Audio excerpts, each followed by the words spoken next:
Halo, selamat siang teman-teman semuanya. Kenalin nama aku Ainika Nayu, MPM 2141154 dari Prodi Manajemen, Fakultas Ekonomi dan Bisnis. Nah, di sini aku bakal ngejelasin mengenal lebih dalam jenis-jenis investasi.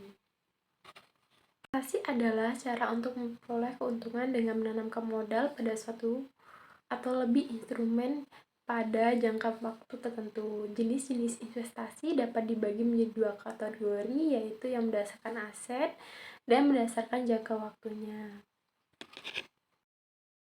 Investasi berdasarkan aset. Yang pertama ada investasi aktiva real. Investasi ini merupakan aktiva investasi yang dilakukan dengan aset investasi, misalnya tanah, properti, dan logam mulia. Yang kedua ada investasi aktiva finansial. Investasi aktiva finansial ini adalah aktivitas investasi dengan aset investasi dalam bentuk sekuritas, misalnya saham, reksadana, obligasi, dan deposito.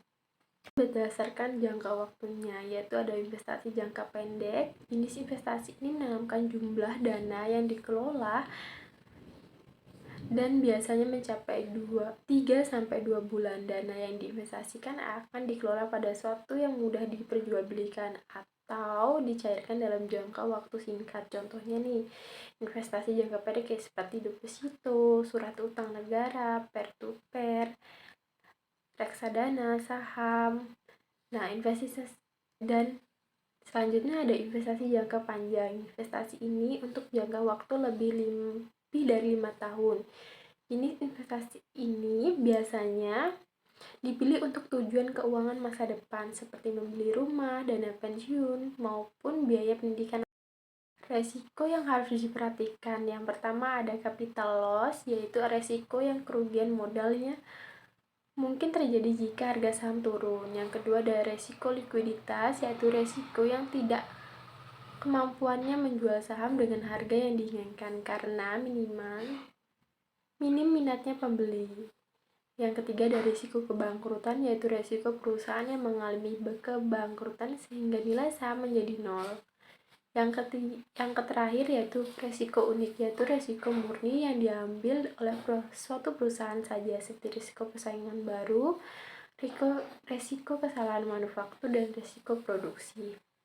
Ada resiko pasar, yaitu resiko yang terkait dengan kondisi pasar secara keseluruhan seperti fluktuasi suku bunga, inflasi, kondisi ekonomi global. Dan yang lainnya ada resiko politik, yaitu resiko yang terkait dengan perusahaan kebijakan pemerintah atau kondisi politik yang tidak stabil. Yang terakhir ada resiko mata uang, yaitu resiko yang terkait dengan fluktuasi nilai tukar mata uang asing. Mengatasi resiko investasi saham, investor dapat melakukan diversifikasi portofolio, yaitu menyebar investasi di berbagai saham atau aset yang berbeda. Selain itu, investor juga dapat memilih saham dengan profil resiko yang sesuai dengan toleransi resiko mereka. Nah, itu aja penjelasan aku teman-teman mengenal lebih dalam jenis-jenis investasi. Nah, dan aku akhiri dan terima kasih.